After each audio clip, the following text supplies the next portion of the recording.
bonsoir. Je me nomme Tamba Roger Milimouno.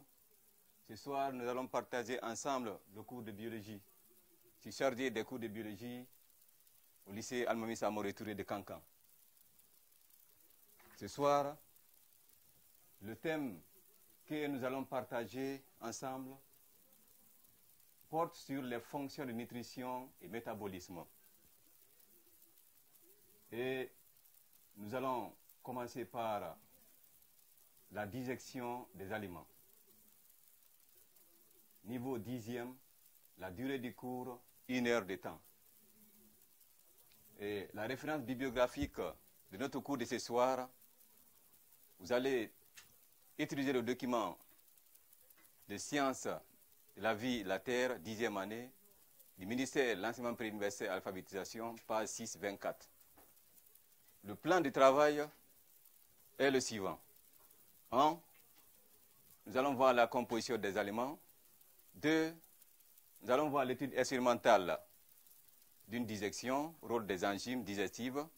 Au 3e point, nous allons voir les étapes de la transformation mécanique et chimique des aliments. 4e point, nous allons voir l'absorption intestinale et le devenir des nutriments. Et au 5e dernier point, nous allons voir l'hygiène alimentaire et aliments nutritionnels. Chers candidats, je vous invite à vous concentrer et suivre attentivement, car vous aurez, après ce cours, 30 minutes pour poser toutes vos questions. Nous allons prendre le premier point de notre cours, la composition des aliments. Lorsque nous prenons les aliments, en fonction du nombre de molécules, nous pouvons distinguer deux groupes d'aliments, à savoir les aliments simples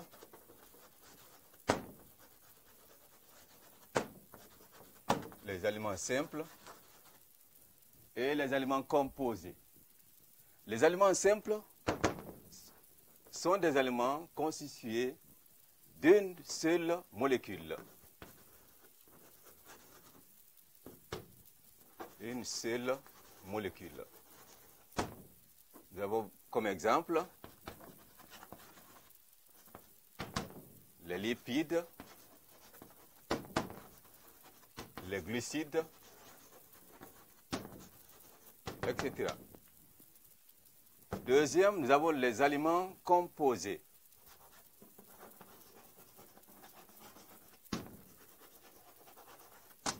Les aliments composés.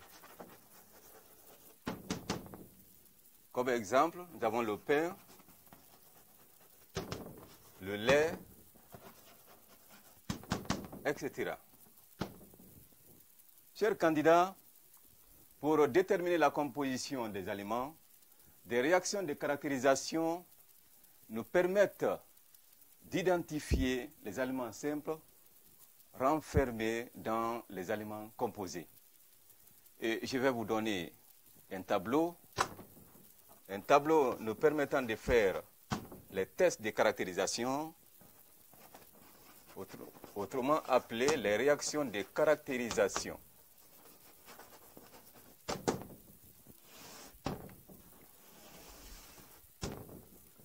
Et lorsque nous prenons les aliments, dans un aliment composé, on peut trouver les chlorures, les sels de chlorure, on peut trouver le calcium et tant d'autres aliments. Donc, comment identifier ces aliments simples dans un aliment composé? Alors, nous allons prendre ici la colonne aliments simples.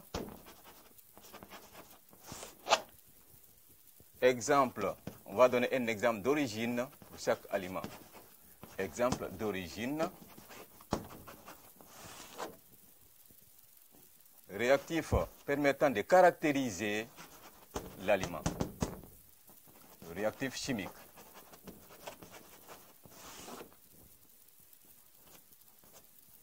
Le résultat attendu.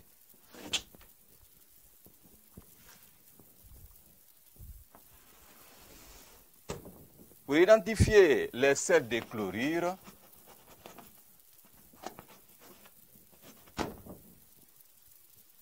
Par exemple, lorsque nous prenons le lait, il y a d'autres aliments aussi qui contiennent des sels de chlorure, comme le pain.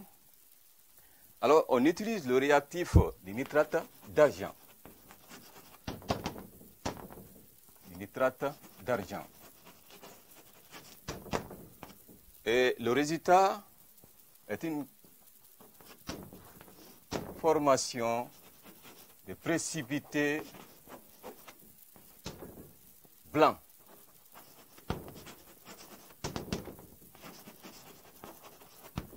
Mais ces précipités blancs qui se forment noircis à la lumière. Cette réaction nous permet de différencier du sel du calcium, donc qui noircit à la lumière.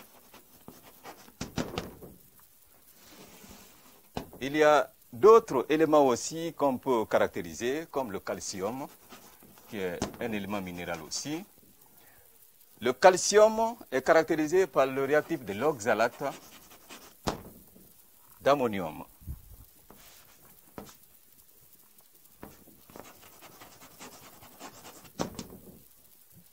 Et on peut identifier le calcium dans, par exemple, le lait.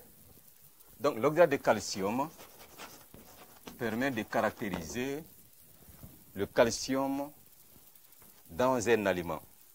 Et le résultat, c'est la formation d'un précipité blanc.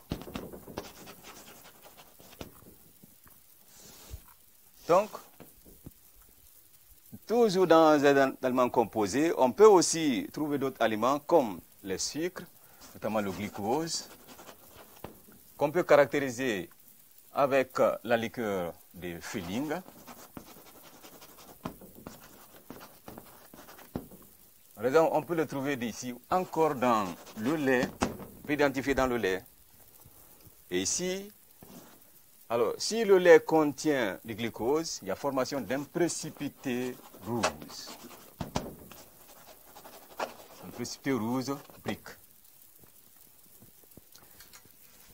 Il y a aussi l'amidon qu'on peut caractériser. L'amidon, par exemple, dans les féculents, il est caractérisé par le réactif de l'eau iodée. Et le résultat, c'est une corrélation bleue qu'on obtient.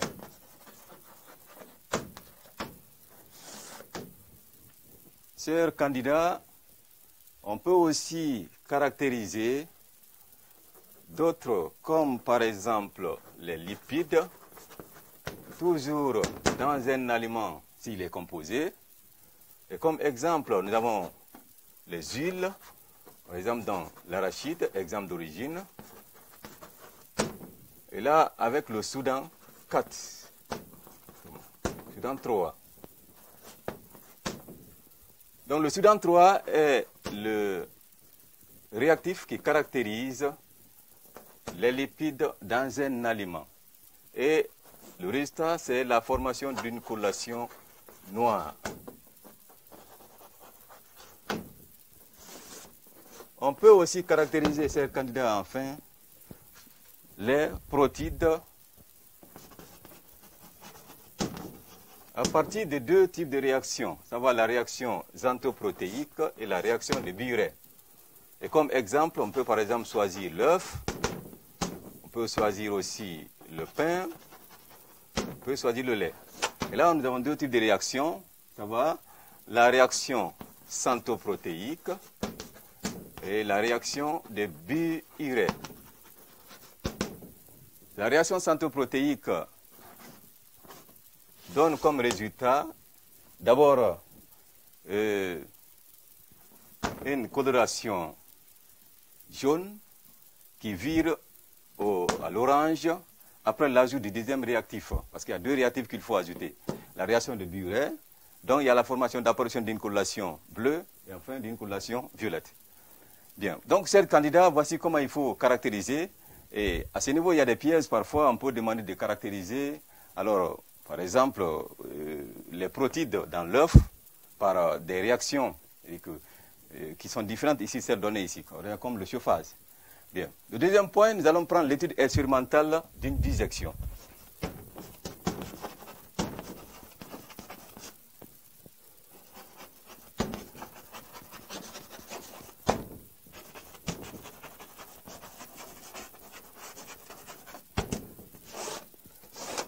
Pour réaliser alors, une étude expérimentale, d'abord réalisée par Romero pour la première fois, donc on peut utiliser l'emploi d'amidon en le préparant.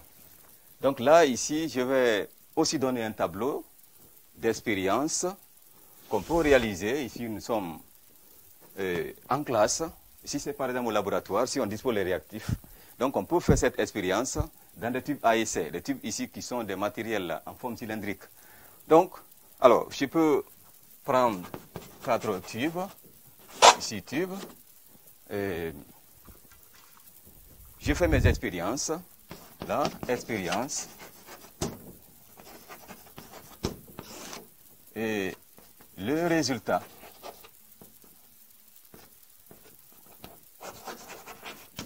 Donc, par exemple, lorsque je prends le tube 1,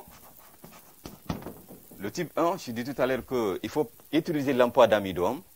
Et l'emploi d'amidon, alors, en prélevant de la salive, parce que la digestion de l'amidon n'est impossible sans la salive. Donc, vous prenez l'emploi d'amidon plus l'emploi d'amidon plus la salive fraîche. Nous allons réaliser ces 4 expériences-là pour faire une comparaison à la fin.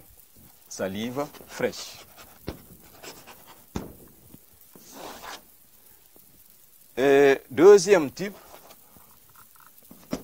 nous avons l'emploi d'amidon. Cette fois-ci, nous allons changer de conditions. L'emploi d'amidon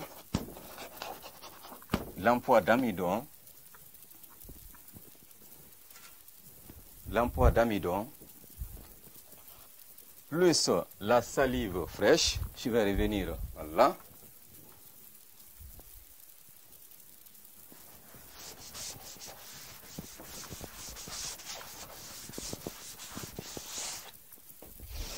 L'emploi d'amidon plus la salive fraîche. Et la première expérience est réalisée à 37 degrés Celsius. Mais cette fois-ci, nous changeons de conditions. Nous allons prendre la salive fraîche, mais à une température alors un peu différente, donc à 15 degrés Celsius. Et l'expérience suivante, nous allons prendre toujours l'emploi d'amidon plus la salive, cette fois-ci obtenue après ébullition, donc une salive bouillie. Type 2, type 3 et type 4. Et ensuite, l'emploi d'amidon toujours, plus cette fois-ci la salive fraîche, mais on ajoute une substance étrangère, l'acide chlorhydrique. Et qu'est-ce que nous allons remarquer? Alors, ici au terme de ces expériences, nous allons remarquer que, alors là où la condition de température est de 37 degrés Celsius, la salive est fraîche, alors la transformation est rapide. Donc rapidement, on obtient du maltose. Mais où la condition de température est de 15 degrés Celsius, donc là, qu'est-ce qu'on remarque, chers candidats? Et la condition étant modifiée, donc la température n'est plus optimale, donc la réaction est très lente. Et la transformation est lente par rapport à la première. Et la suivante, l'expérience suivante, qu'est-ce que nous remarquons? Nous remarquons que la salive a été complètement dénaturée et cette réaction est irréversible. C'est-à-dire qu'il ne peut pas revenir à l'état initial. Donc ici, pratiquement, aucune transformation. Et là, qu'est-ce qu'on remarque? Ici, la condition du milieu a changé par rapport ici au pH, à l'acidité. Donc, la salive agit dans un milieu alors neutre et non un milieu acide. Donc, la transformation aussi est impossible, aucune transformation. Donc, alors, réaliser une dissection expérimentale, donc, c'est prélever la salive et agir donc en in vitro, c'est-à-dire que dans les verres. Donc, on réalise cette dissection au laboratoire dans les verres, dans le type à essai, comme on l'a choisi ici. Donc, on a pris 4 tubes. Le point suivant, chers candidats, nous allons attaquer les transformations mécaniques et chimiques des aliments. Mais avant ce point, je vais vous donner, vous allez retenir comme rôle d'une enzyme digestive, parce que par rapport à ça, on peut tirer une conclusion pour déduire le rôle de l'enzyme. Donc l'enzyme ici, ouais, si les conditions sont optimales, favorise ou facilite les transformations chimiques. L'enzyme facilite donc la transformation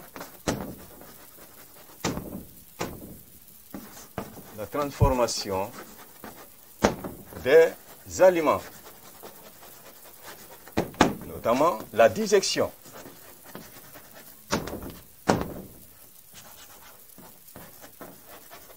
Donc l'enzyme facilite la digestion des aliments. Le troisième point, c'est la transformation mécanique et chimique des aliments.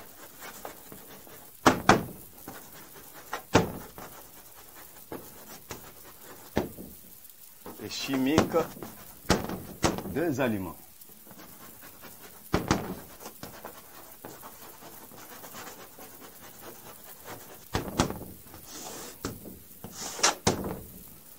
La transformation mécanique et chimique des aliments, autrement, la digestion des aliments.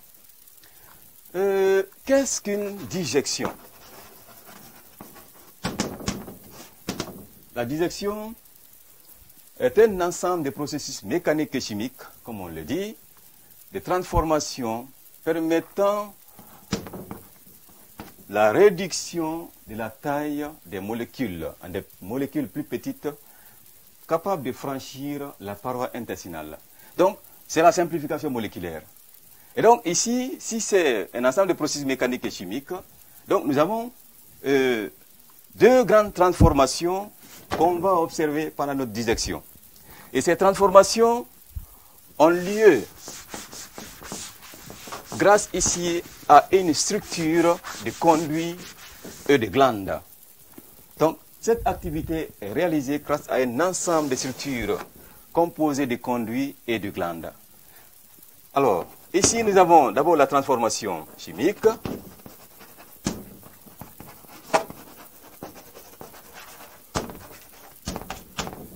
Cette transformation chimique qui est précédée d'une transformation mécanique. Donc la transformation mécanique qui permet de réduire la taille des grosses molécules, parce que la plupart des aliments que nous consommons sont alors des grosses molécules. Ces candidats, lorsque par exemple vous prenez ce morceau de pain que je tire dans les mains, pratiquement il est impossible que l'organisme puisse utiliser directement ce pain, quel que soit, même si alors la taille est de telle. Donc, qu'est-ce qu'il faut? Il faut réduire, encore réduire la taille de cette molécule. Alors, de cet aliment que nous avons ici, qui est composé de nombreuses molécules. Donc, il faut le simplifier. Donc, ici, ça commence par les actions mécaniques. Mais, vous allez observer avec moi, on va se tourner vers nos schémas que nous avons ici. Nous avons le schéma de l'appareil digestif, alors que j'ai présenté pour mieux expliciter ces cours. Alors, l'appareil digestif est formé d'un tube digestif et des glandes digestives. Alors, le tube digestif, c'est l'ensemble des organes, depuis la bouche jusqu'au niveau de l'anus. Tu détiens une torse en main, vous allez suivre avec moi. Et avec les techniciens pour que vous puissiez mieux observer la présentation de ce schéma. Donc, alors, et si l'appareil digestif est composé, donc ici des éléments suivants, vous avez la bouche. Alors, si nous prenons notre morceau de pain, on remet à notre spécimen. Donc, le spécimen ici introduit le pain à partir de la bouche. Donc, de la bouche, alors l'aliment descend, donc en passant ici par, alors, ce carrefour. Donc, cette zone qu'on appelle le pharynx descend dans l'œsophage. L'œsophage, l'estomac. Donc, l'estomac, l'aliment descend partie de l'intestin, l'intestin grêle, le gros intestin, le rectum et l'anus. Donc ça c'est alors l'ensemble des organes qui constituent ici l'appareil digestif. Alors, mais il y a aussi les glandes qui sont annexées alors, à cet appareil. Nous avons les glandes salivaires, vous avez au niveau de l'estomac des glandes qu'on appelle les glandes des parois de l'estomac, dans l'ancienne appellation. Alors, la glande portait le nom de l'organe, mais puisque la glande n'est pas... L'organe ici contient la glande, donc ici, cette glande ici se trouve au niveau des parois de l'intestin. Donc, on les appelle ici les glandes des parois de l'intestin. Ensuite, vous avez le pancréas aussi qui est une glande à double fonction, donc qui est une glande digestive. Ensuite, vous avez l'intestin grêle aussi, qui contient des glandes qu'on appelle les glandes des parois de l'intestin. Les glandes ici sont alors au niveau des parois. Donc nous avons 4 glandes alors, qui sont annexées à notre appareil.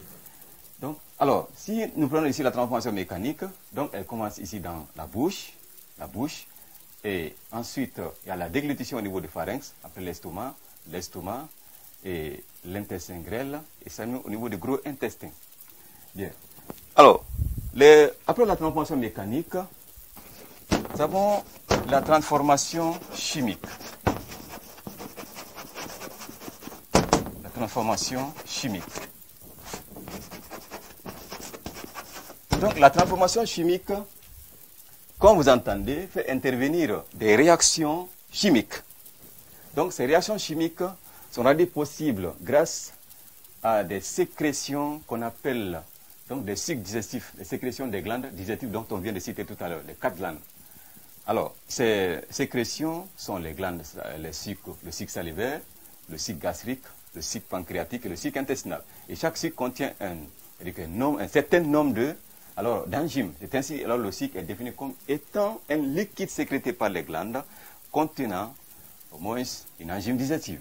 Donc, alors la transformation chimique ici est réalisée grâce ici à ces enzymes. Et au terme de la dissection, à la fin de la dissection, c'est le candidat. Donc, à la fin de la dissection,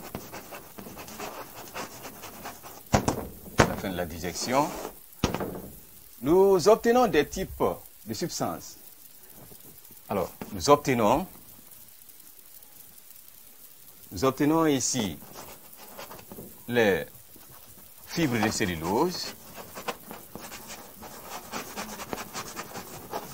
les fibres de cellulose.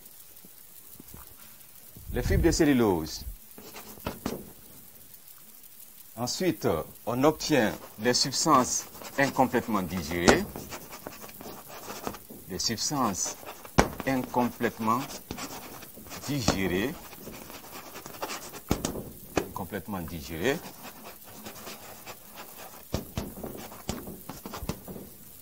Nous obtenons aussi les substances qu'on appelle les nutriments. Alors, les nutriments sont les plus importants et qui vont être absorbés. Alors, parmi les nutriments,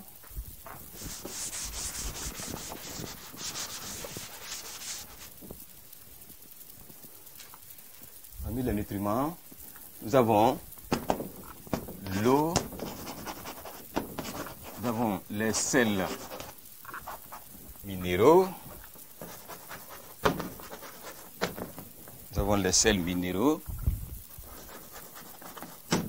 nous avons les vitamines qui sont de 2 types. Nous avons les acides aminés, nous avons les acides gras, nous avons le glycérol,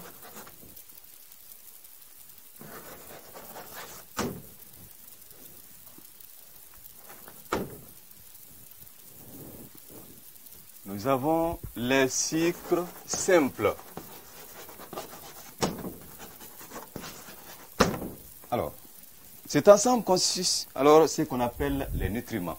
Donc, c'est alors la finalité donc, de la digestion. Ces transformations qui sont réalisées alors, grâce aux différents organes de l'appareil digestif. Alors, et s'achève, ici, cette transformation s'achève par la formation de ces molécules que vous avez devant vous, qu'on appelle les molécules simples. Les nutriments, alors, ce sont des molécules pouvant être utilisées par l'organisme, vu leur taille. Donc, alors, après, donc, ici, la transformation mécanique et chimique, l'avant-dernier point, c'est l'absorption.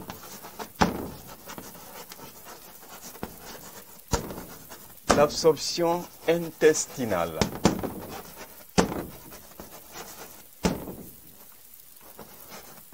Et le devenir des nutriments.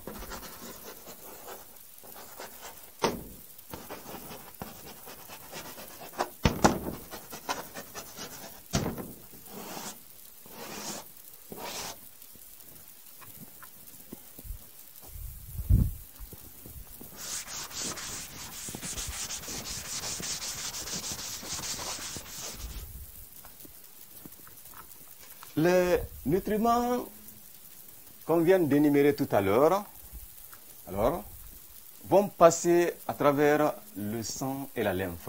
Tout à l'heure, je vous ai dit, chers candidats, que la plupart des aliments que nous consommons sont des molécules qui sont grosses. Donc, pratiquement, qui ne peuvent pas être directement utilisées par l'organisme. Donc, après une certaine transformation, alors ces nutriments peuvent désormais passer à travers les liquides qu'on appelle le sang et la lymphe, par deux voies, la voie du sang et la voie de la lymphe. Donc, alors, ces nutriments vont passer à travers ici ces deux voies. Et compte tenu de la taille des molécules, donc les nutriments vont se partager entre eux. Donc, nous avons aussi notre deuxième production que nous allons observer pour voir ce qu'on peut décrire à ce niveau. Et les deux voies d'absorption, à savoir la voie sanguine et la voie lymphatique. La digestion a lieu dans l'appareil digestif et l'absorption a lieu au niveau de l'intestin grêle. Donc l'intestin ici joue deux rôles, un rôle digestif et un rôle d'absorption. Donc à ce niveau, nous avons une substance qu'on appelle alors le chyle qui est une bouillie. Donc cette bouillie ici, alors, va être absorbée à travers donc, les structures qu'on appelle les villosités intestinales.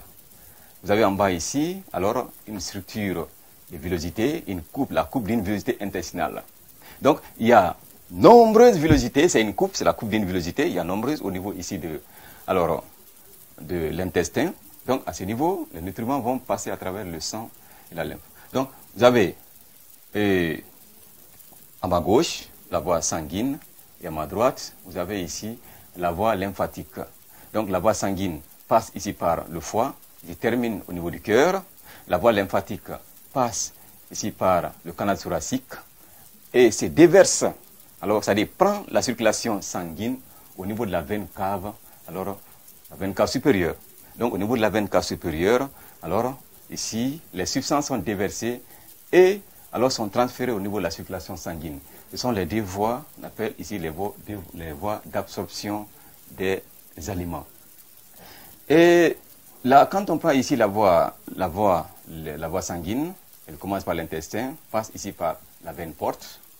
La veine porte, vous avez le foie, vous avez la veine sus-hépatique, veine cave supérieure et inférieure, et enfin, ici le cœur.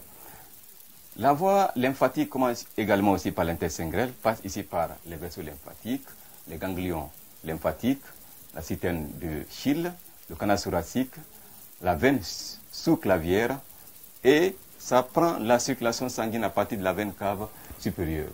Donc, alors, ici, c'est dire que notre intestin, alors, est tapissé de nombreuses villosités. Donc, dont la surface peut atteindre les 200 mètres carrés.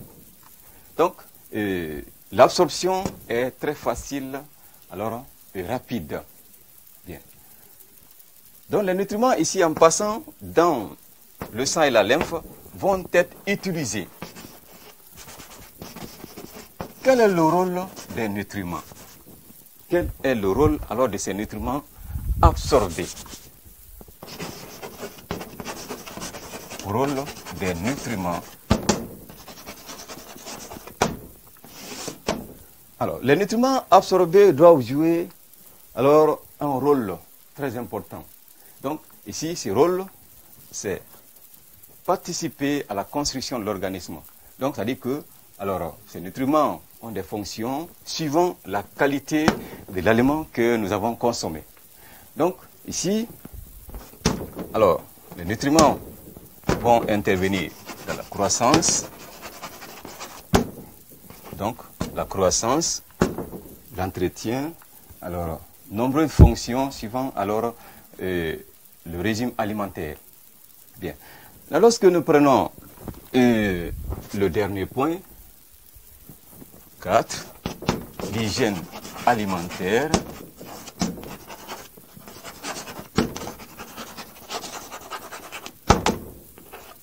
Hygiène alimentaire et aliments nutritionnels.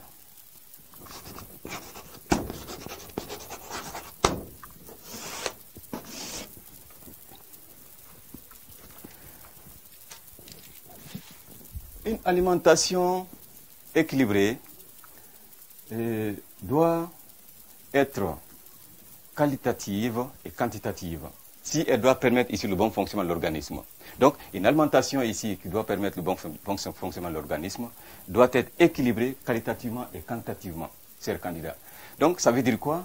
Il faut que le régime que nous prenons soit composé, donc joue un rôle de constructeur, un rôle fonctionnaire, un rôle d'entretien et un rôle énergétique. Donc, si alors il y a ces trois rôles qui sont accomplis, alors on parle d'équilibre au niveau du régime alimentaire. Donc, le rôle ici des aliments, chers candidats, retenez, le rôle des aliments. 1. Vous avez le rôle constructeur,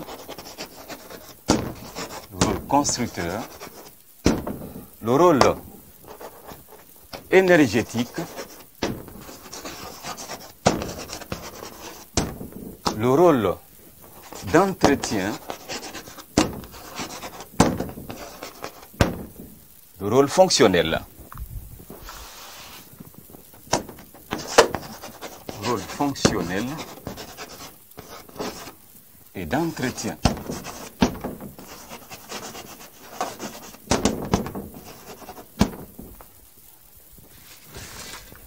Alors, quand on comprend le rôle constructeur, ce rôle ici est assuré par les protéines.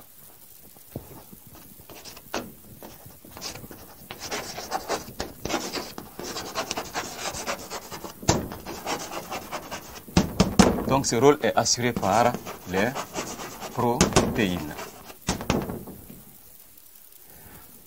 Le deuxième rôle, qui est le rôle énergétique,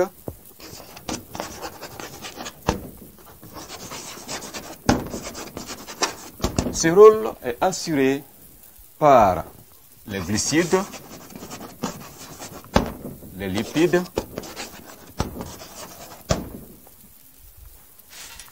et enfin, nous avons le troisième rôle, qui est le rôle fonctionnel et d'entretien.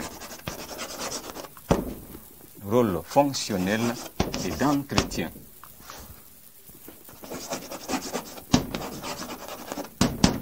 Donc, ce rôle est assuré par les sels minéraux, les vitamines et l'eau.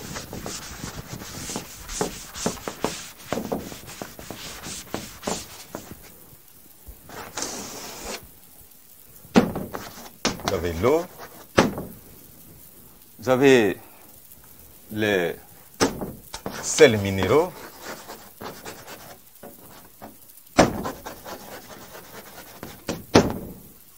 vous avez les vitamines.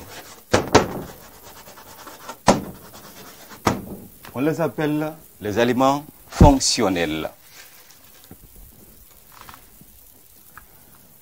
Il y a une quantité d'eau que l'organisme a besoin. Donc ces besoins doivent ici être alors au complet. Le régime que nous devons prendre doit contenir un de ces aliments au moins. C'est-à-dire que dans notre régime, notre ration alimentaire journalière, donc il faut qu'il y ait un aliment constructeur, un aliment énergétique, un aliment fonctionnel et d'entretien. Et sinon, ça peut occasionner une carence. Mais attention, parce qu'il peut se produire aussi ce qu'on appelle l'excès alimentaire. Donc l'excès alimentaire, c'est-à-dire que la quantité que l'organisme a besoin est dépassée. Donc ici, un excès alimentaire peut conduire alors à des cas aussi de complications aussi graves. Bien, donc la quantité d'eau que l'organisme a besoin est aussi déterminée. Il y a un apport par les aliments, déjà les boissons que nous prenons, les fruits aussi apportent. Les sels minéraux doivent aussi alors être apportés par les fruits. Alors les vitamines aussi doivent être alors apportées. Donc ici, tout ça, ça concerne ce qu'on appelle ici, alors c'est les aliments font ce qu'on appelle ici les aliments fonctionnels et d'entretien. Bien. Alors, mais tout à l'heure, j'ai parlé de carence et d'excès alimentaire. Donc, il peut se produire ce qu'on appelle la carence alors, alimentaire. La carence alimentaire peut parfois être grave. Oui, parce qu'elle peut conduire à ce qu'on appelle une sous-alimentation. Une sous-alimentation. Et parmi les sous-alimentations, j'ai retenu pour vous le kwashiorkor,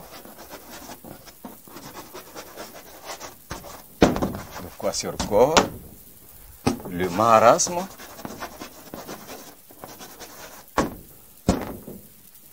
le rachitisme.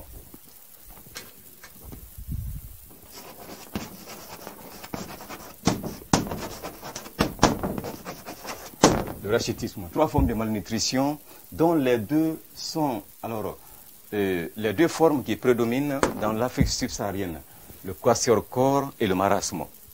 Alors, ces trois formes de malnutrition sont causées par ce qu'on appelle une carence alimentaire. Il peut se produire encore ce qu'on appelle c'est-à-dire que, un excès alimentaire.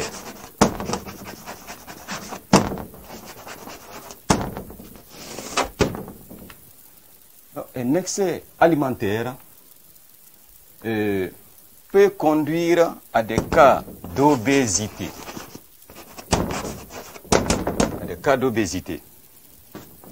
Et les conséquences de l'obésité, alors c'est le diabète,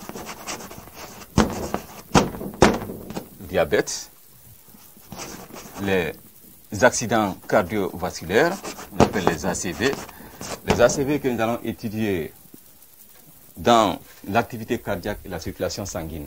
Donc voilà, ça veut dire que ce n'est pas seulement la carence qui peut conduire à des troubles, l'excès alimentaire aussi parfois peut conduire à des troubles aussi graves, parce que le diabète est l'élévation du taux de sucre dans l'organisme, et les ACV, ça c'est les affections liées au cœur et au vaisseau sanguin.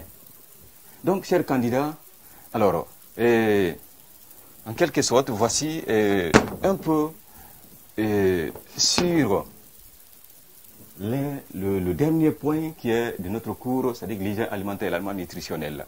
Mais il y a des règles qu'il faut retenir dans la digestion, des règles qui sont très importantes qu'il faut retenir. Donc, comment assurer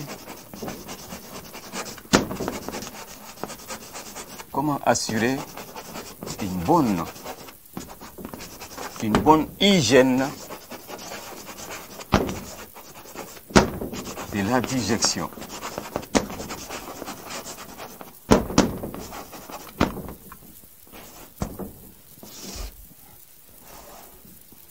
Chers candidats, ce point est très important parce que la plupart des complications des troubles digestifs, donc ici sont liées à un mot, c'est-à-dire une mauvaise hygiène de la digestion. Donc, alors, ces règles, nous avons, j'espère que vous suivez avec moi.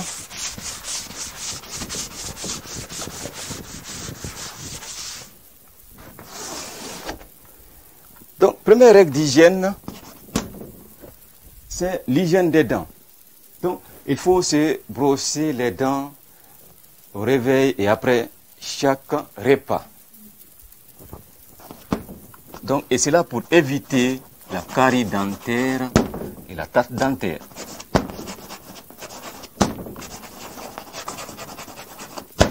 Donc, il faut éviter les caries dentaires et les taches dentaires. Alors, vous avez sur notre planche donc la coupe d'une dent. Alors, et la coupe d'une dent. Et là, vous avez la cavité buccale qui présente ici toutes les dents, à savoir les incisives, alors ici les canines, les deux prémolaires, les molaires. Alors, lorsque vous prenez le document que nous utilisons, à savoir le document du ministère de l'Enseignement préuniversitaire et alphabétisation, vous allez voir que là, ils ont donné une méthode conventionnelle pour alors structurer alors le nombre de dents, c'est-à-dire les types de dents au niveau des deux mâchoires, la mâchoire supérieure et la mâchoire inférieure. Donc, alors, et lorsque vous prenez ici dans ce document, conventionnellement, alors les dents, alors les deux mâchoires donc, ont été divisées en deux. C'est-à-dire que, alors, la mâchoire supérieure est divisée en deux moitiés, la mâchoire inférieure en deux moitiés. Donc, ça nous donne ici quatre moitiés. Donc, c'est à partir de cette formule conventionnelle, on peut ici donner la formule dentaire. Donc, ça, c'est un peu par rapport ici alors, à la formule dentaire pour ceux qui alors, devraient poser des questions à ce niveau. Donc, alors, ici, par rapport à la dentition, d'abord, peut-être ici, lorsque vous prenez les dents de sagesse qui complètent le nombre de dents à 32, c'est-à-dire que 8 dents ici par demi-mâchoire. Lorsque vous prenez alors, une demi-mâchoire, les 8 dents, les 4 secteurs font ici, alors 4 fois 8, 32 dents. Bien. Donc, alors, il faut entretenir ces dents-là parce que ces dents permettent ici, alors, de couper, de déchirer, de broyer les aliments. Donc, alors, il faut entretenir ces dents. Deuxième, il faut aussi consommer de l'eau potable.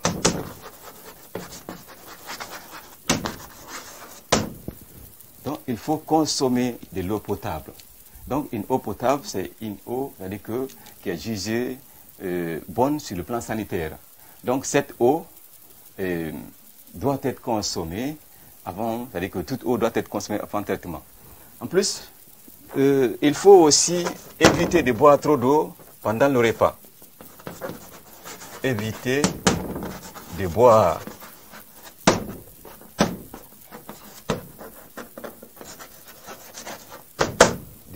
trop pendant le repas. Donc, c'est-à-dire que, autrement dit, boire un peu d'eau pendant le repas.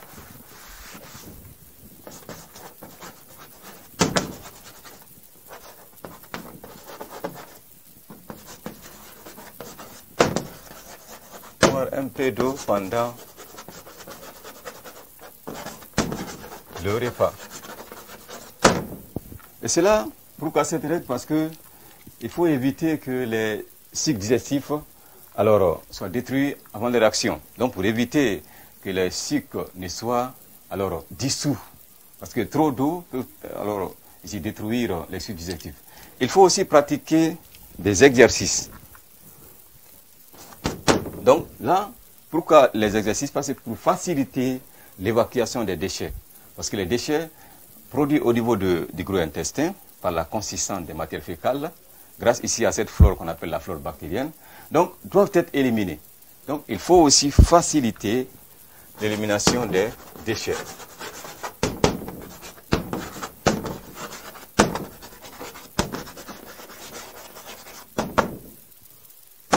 Faciliter l'élimination des déchets. Donc, et ça, il faut procéder à des exercices. Donc, par des exercices de gymnastisme.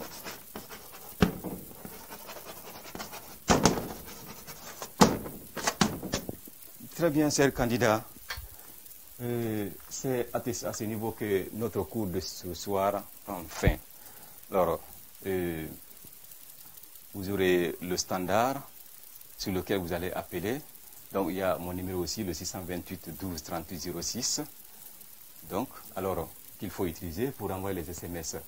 Le standard est affiché sur l'écran. Vous allez appeler sur ça pour poser toutes vos questions.